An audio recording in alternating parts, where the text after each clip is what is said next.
la voz de los protagonistas. Contacto telefónico. Para nosotros es un gusto enorme poder conversar con alguien que, como se los decía antes de irnos a la pausa comercial, hemos admirado a la distancia, hemos seguido sus textos, hemos leído sus publicaciones. Él es profesor distinguido de la Universidad Autónoma Metropolitana, miembro emérito del Sistema Nacional de Investigadores nivel 3 2022, Premio Nacional de Periodismo en 2004, en 2010 y 2014, Premio Nacional de Comunicación Pagés Yergo 2011, medalla de plata Gavino Barreda, Premio Nacional de Ensayo del Instituto de Transparencia y Acceso a la Información Pública de Quintana Roo, ex vicepresidente fundador de la Asociación Mexicana de Investigadores de la Comunicación, consejero ciudadano del Canal de Televisión del Congreso de la Unión, consejero ciudadano de Radio Educación de la Ciudad de México, miembro de la Academia Mexicana de las Ciencias, miembro honorario del Consejo Nacional para la Enseñanza e Investigación de las Ciencias de la Comunicación, el CONEIC, autor de múltiples libros, ensayos especializados y artículos periodísticos sobre comunicación, cultura e información política en México, América Latina y otros países. Se trata de Javier Steino Madrid, con quien vamos a conversar a continuación, sociólogo, especialista en comunicación. Muchísimas gracias por estar con nosotros. Es un honor recibirlo aquí en Contextos. Manuel Cerrato, Arturo González y una servidora, Marcela Pámanes, agradecemos su presencia. Marcela, Manuel y Arturo, un gusto estar con ustedes esta mañana. Saludos, doctor. Buenos días. Muchísimas gracias. Bueno, y el propósito es hablar sobre su libro México 2018. ¿Por qué cambió el país? Crisis sistémica, elecciones, estrategia de comunicación política y cambio de gobierno. Pues toda la fenomenología que hay en torno a los hechos sociales y culturales de esta relevancia, por supuesto. Y tenerlo acá nos obliga a preguntar ¿dónde está el origen de este libro, de la reflexión que se hace a través del mismo? Sí, Marcela, bueno, pues al igual que muchas personas, el 1 de julio del 2018, yo me quedé enormemente sorprendido con los resultados que se habían tenido cuando escuchamos que más de 56 millones de personas que habían acudido al sufragio ese día, habían proporcionado más de 30 millones de votos para el cambio del país, permitiendo que AMLO y la alianza con Morena generaran una transformación del futuro político que íbamos a tener. Entonces, me pareció enormemente sorprendente que se hubiera dado esta modificación en términos democráticos, pacíficos e institucionales, y así como en 1810 se tuvo que explicar por qué se dio la independencia, y en 1857 la reforma, y en 1910 la Revolución Mexicana. Ahora era necesario explicar por qué en el 2018 nuestro país había vivido esa transformación con estas características equilibradas. Y entonces decidí tratar de explicar este fenómeno, para lo cual lo realicé desde un espíritu universitario, es decir, no siguiendo ninguna línea política, ni a través de consignas, ni tampoco mediante alguna perspectiva ideológica, sino simplemente a partir del trabajo universitario que implica tratar de explicar la realidad de una manera más equilibrada, más científica, más objetiva, para entender hacia dónde íbamos como sociedad y qué nos había sucedido. Uh-huh. Y frente a ello, pues planteé dos grandes preguntas. La primera, ¿por qué había ganado Andrés Manuel López Obrador en el 2018 y no había ganado en el 2006 y no en el 2012? ¿Por qué en este año sí se había dado ese evento? Y ¿qué había cambiado, segunda pregunta, en nuestra sociedad a partir del 1 de julio del 2018?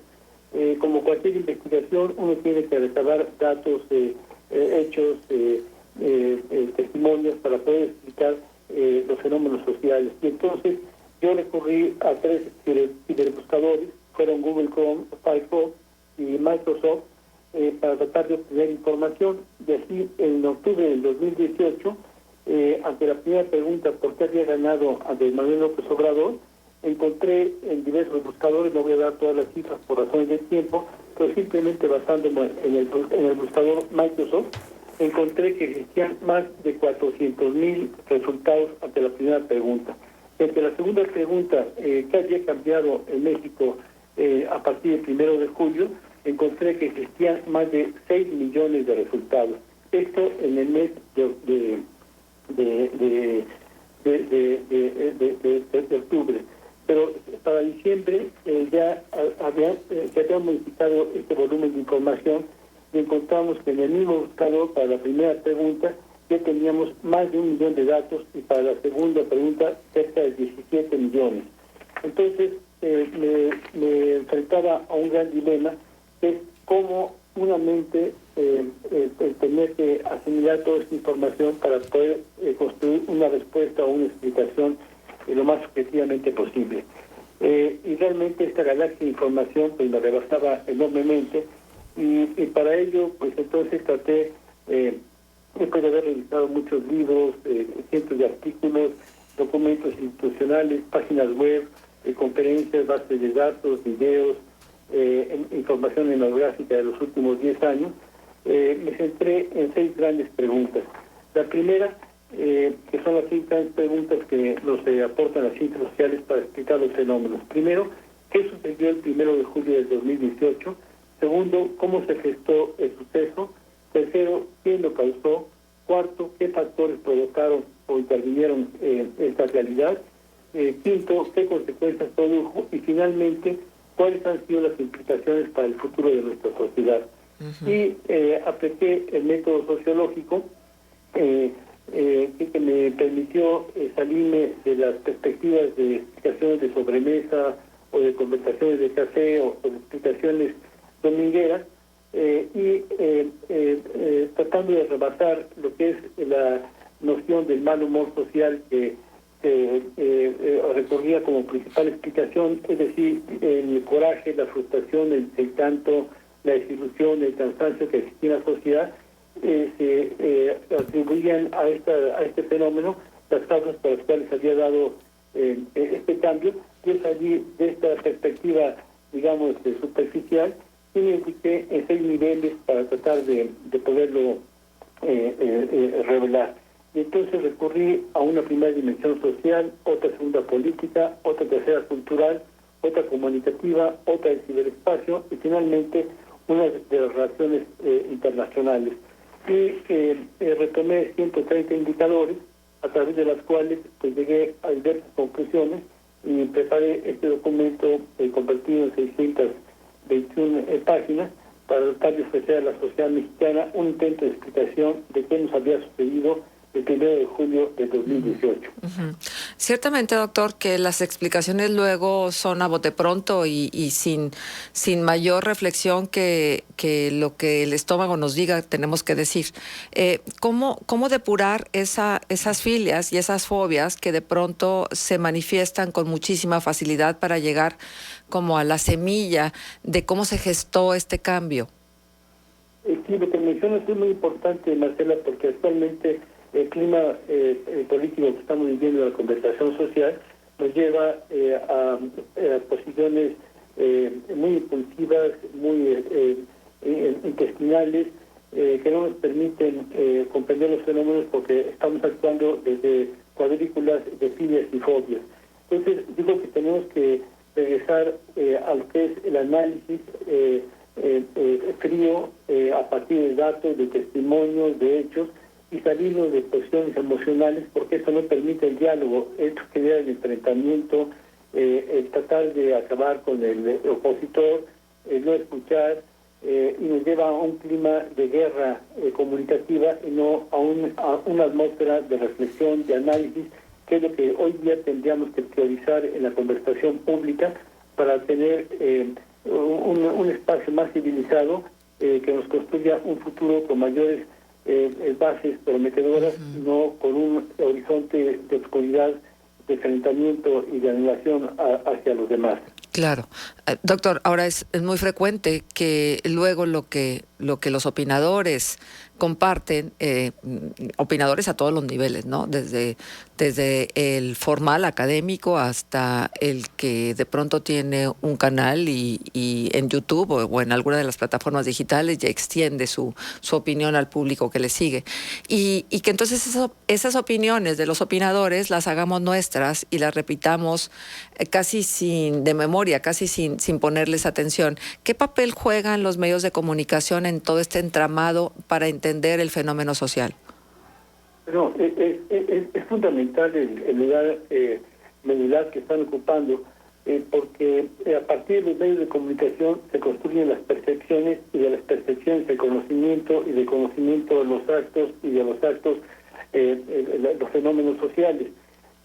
Y porque los ciudadanos no tenemos posibilidad de estar permanentemente frente a todos los sucesos que acontecen, y por nuestra propia inteligencia construir una versión de lo que está pasando, sino tomamos la información que nos ofrece el sistema mediático en general, tanto radio como televisión, como prensa, redes sociales, internet y demás. Entonces aquí es fundamental, y ella fue desafortunado la decisión que tomó la Suprema Corte de Justicia al haber anulado en los derechos de las audiencias el distinguir entre información y opinión, porque, como tú dices, hoy ya nos estamos guiando a través de opiniones y no de presentar los hechos y posteriormente dar la oportunidad a que los diversos auditorios públicos, receptores, puedan formarse sus propios criterios. Entonces, estamos siendo conducidos por las opiniones, tanto de derecha como de centro, como de izquierda, que tienen los diversos comunicadores en el espectro mediático, y no a través de la presentación de los sucesos objetivamente tal como han acontecido. Y esto nos lleva pues a una sociedad altamente manipulada y no a una sociedad que reflexiona a partir de los datos concretos. Uh-huh. Doctor, buenos días. Saluda Manuel Cerrato. Esto que usted ha expuesto también de que entre 2012 y 2018 muchas cosas también cambiaron. Por ejemplo, la elección de Enrique Peña Nieto en su momento fue muy señalada la participación que pudo haber tenido Televisa, por ejemplo, en encumbrar al expresidente Enrique Peña Nieto. El tema, bueno, por supuesto, de darle realce a su campaña por sobre los demás candidatos. Y en 2018 ya había una prevalencia del discurso político más bien en redes sociales, y el debate público ya estaba más bien allí.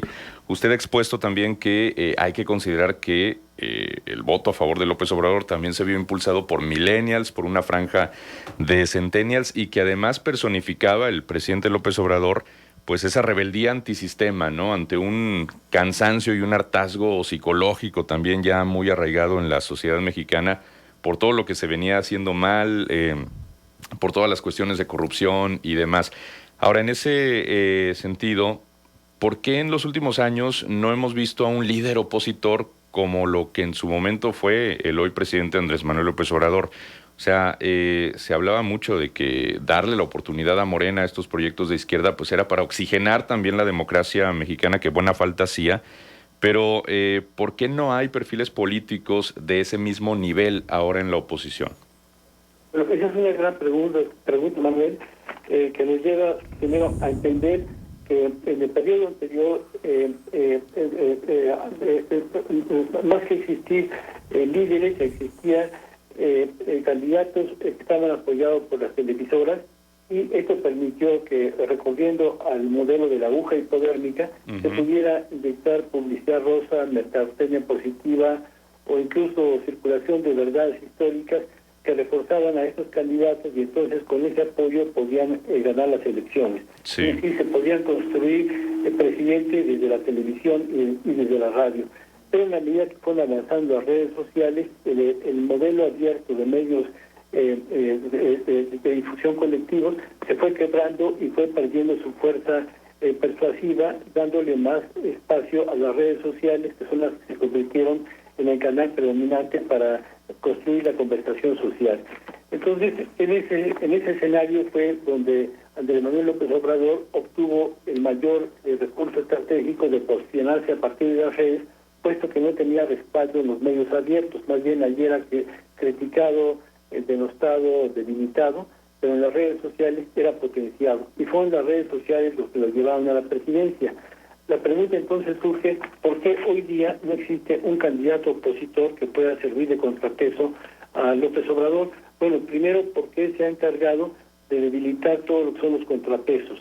Segundo, porque él ha concentrado o ha acaparado el discurso histórico de la esperanza, donde ofrece un paraíso y un futuro prometedor donde los grandes sectores sociales tendrían mejores posibilidades de condiciones de vida. Y no ha habido una construcción de otro discurso con tal nivel de potencia que permita rescatar la historia, que permita basarse en los personajes anteriores de nuestro proyecto de desarrollo que hemos tenido en el país, para desde ahí potenciar ese otro proyecto o programa hacia el futuro. Entonces hay una crisis ideológica en la oposición que no ha permitido construir con fuerza otro proyecto, además de que la credibilidad en la oposición ha quedado muy debilitada, pues por todos los errores históricos que han cometido el PRI, el PAN y también en su momento el Movimiento Ciudadano, y estamos en vísperas de ver si puede surgir algún nuevo candidato para las elecciones de 2024 que pueda canalizar pues todas las contradicciones que se han acumulado y entonces tener otra posibilidad de alternancia electoral en este periodo del nuevo plebiscito que vamos a tener en el 24. Ahora, doctor, me gustaría preguntarle su opinión sobre las mañaneras como ejercicio de comunicación, más allá si se señala que es meramente propagandístico o si es verdad un acto de rendición de cuentas. Como ejercicio comunicativo, ¿usted qué opina de las conferencias matutinas del presidente?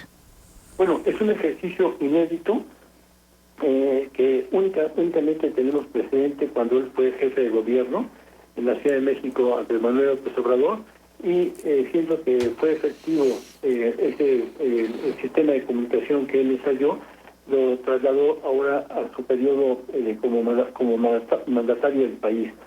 Y lo que encontramos es que las mañaneras han modificado todo el sistema de comunicación política porque han concentrado la percepción cotidiana de la población alrededor de lo que se va planteando en las conferencias matutinas. De tal forma que hoy podríamos decir que se está gobernando desde la televisión.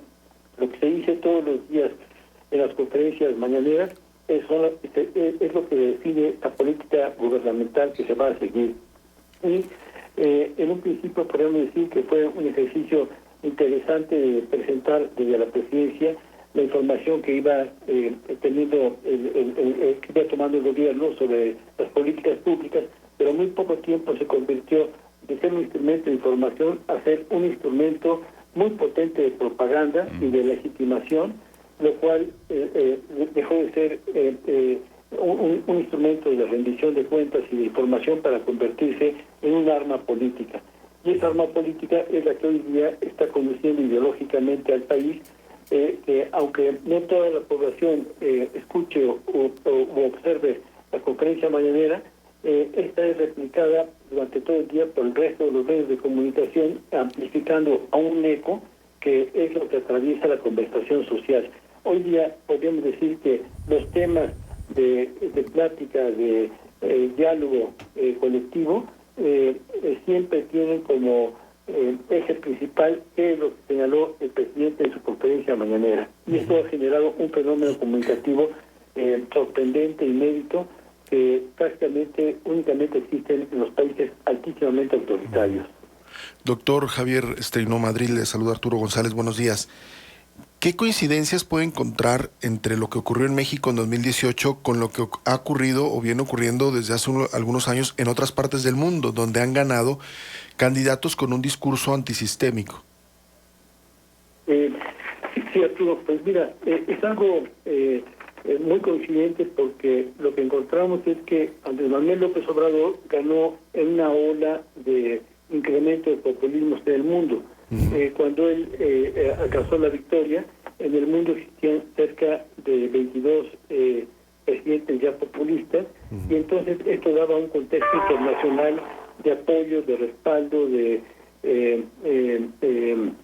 el reconocimiento que su gobierno iba por el camino de la dirección del mundo. Cuando nos damos cuenta que pues el populismo es una trampa democrática donde anula los contrapesos, anula los opositores, no respeta el Estado de Derecho, sino simplemente busca construir un orden autoritario para poder gobernar concentrando el poder y dándole las mayores respuestas esperadas a los sectores populares, pero sin considerar que se debe de gobernar para todos. Entonces encontramos que este respaldo internacional sirvió de alguna manera como eco, como escenario para que él pudiera tener un respaldo mayor, pero podríamos decir que lo internacional no fue la variable fundamental que definió su voto, sino fueron las condiciones internas donde la población quedó altamente convencida de su discurso y de su escenario hacia el futuro de crear una nueva esperanza y mejores condiciones de vida, lo que le permitió la victoria. Doctor, una pregunta más que tiene que ver con la manera en que se han venido manejando los presupuestos para comunicación social, para propaganda. ¿Realmente hemos mejorado en función de que el artífice del crecimiento de algunos medios venía desde la Oficina de la Comunicación Social de la Presidencia, porque era a quien se le otorgaban los mayores contratos, o seguimos estando en las mismas circunstancias que antes, nada más que ahora los actores son distintos? Marcelo, yo diría de manera muy breve que lo único que ha sucedido es que se ha reducido el porcentaje de gasto en publicidad oficial por parte del gobierno federal, pero se ha continuado con el mismo sistema de compadres. Es decir, se cambió de un grupo de amigos a otro grupo de amigos, donde ya no se financia a los anteriores, que son quienes ahora son críticos del gobierno, y se apoya a quienes ahora apoyan o rinden pleitesía al nuevo régimen. Entonces, no se ha avanzado en términos de construir un modelo de comunicación más plural. Incluso es sorprendente que la Suprema Corte de Justicia le dio como límite hasta el 15 de diciembre del 2021 el plazo para que el Congreso modificara y creara la ley, una nueva ley de comunicación social que superara a la vieja ley Chayote, que era un modelo jurídico ad hoc con objeto de financiar a los medios que eran favorables para el régimen y que creara un nuevo sistema en el cual no se vieran estos vicios. Lo que hemos observado es que de diciembre a la fecha no se ha modificado en lo más mínimo la ley de comunicación social en esta perspectiva. Fue sorprendente que sí, semanas anteriores, los días anteriores, el Congreso sí decidió hacer una reinterpretación para poder realizar propaganda en esta etapa de la renovación del mandato, y el día de ayer el presidente modificó un aspecto más de la distribución de la publicidad oficial, señalando que un porcentaje tendría que ser destinado para la protección y salud de los periodistas, lo cual está bien, pero no puede ser esto tomado por decreto presidencial, sino tiene que ser una modificación, como señaló la Suprema Corte de Justicia, de todo el Congreso, de en conjunto transformar la ley de comunicación y no simplemente ir adaptando según las conveniencias de la legitimación política de cada momento coyuntural. México 2018, ¿por qué cambió el país? ¿Nos perfila el rumbo del futuro? Más bien explica qué pasó en el 2018, por qué cambió el país, tratando de analizar desde las ciencias sociales y no desde los comentarios de sobremesa o de café, y sí plantea diversas hipótesis, muchas de ellas cerca del 97, en distintos planos, en el Poder Legislativo, en el Poder Ejecutivo y en el Poder Judicial y en los poderes estatales, en los congresos, de que si se cumplen estas hipótesis y otras más que se han acumulado, que son cerca de 150, en caso de realizarse, de cumplirse, demostraría que no estamos en una transición hacia la democracia, sino estamos en una transición hacia un autoritarismo que implicaría una regresión histórica. Entonces no estaríamos ante una cuarta transformación, sino ante una cuarta deformación, y eso implicaría que la sociedad tendría que luchar para construir una quinta nueva transformación en el futuro de nuestra república. Doctor, ¿cómo se puede acceder a la lectura del libro? Bueno, el libro está a la venta en las principales librerías, fue editado por la editorial Gevisa y por la Universidad Autónoma Metropolitana, y también está a la venta a través de Amazon y de otros sistemas virtuales de distribución de publicaciones. Marcela. Muy bien. Doctor, pues ha sido un honor que nos haya tomado la llamada y haber podido platicar con usted, y reiterándole nuestra admiración, no de hoy, sino de siempre, por su trabajo como investigador, como académico. Marcela, muchas gracias por la invitación, y un gusto estar con ustedes. Invitaría al público a que lean el libro, que lo complementen, que observen a partir de los planteamientos que sí se hacen, si el país va por una ruta de avance o por una ruta de retroceso. Muy bien. Pues nos quedamos con todo ello. Muchísimas gracias, doctor. Hasta luego. Gracias. Luego, doctor. El doctor Javier Steinó Madrid, bueno, ya, el currículum es vasto, ¿no? Y el lugar que tiene es inobjetable. La verdad es que sí, no sé ustedes, pero a mí me tocó, y vamos que yo soy de otra generación más atrás, que era un referente académico obligado en todo lo que tenía que ver con las teorías de la comunicación. Muchos de sus libros pues los leímos con avidez, y la verdad es que es gratísimo encontrarte con gente que sigue estando y sigue teniendo un lugar muy importante dentro del ámbito de la comunicación y la reflexión que la comunicación implica. Y desde el ámbito académico, ¿no? Que es donde él se desenvuelve, ¿no? Que, sí. Que no le quita esa facilidad de expresión de los mensajes, ¿no? Sí, bueno, profesor emérito del Sistema Nacional de Investigadores, y la verdad es que, bueno, tiene muchísimas otras características como académica, como profesional de la sociología y experto en la comunicación, porque él su origen es la sociología y luego va al terreno de la comunicación. Sí, en la carrera los libros del doctor Steinó son obligatorios. Exactamente. Bien, pues son las 8:28, vamos a ir a una pausa comercial y regresamos. Contextos. El programa líder en la radio hablada en La Laguna.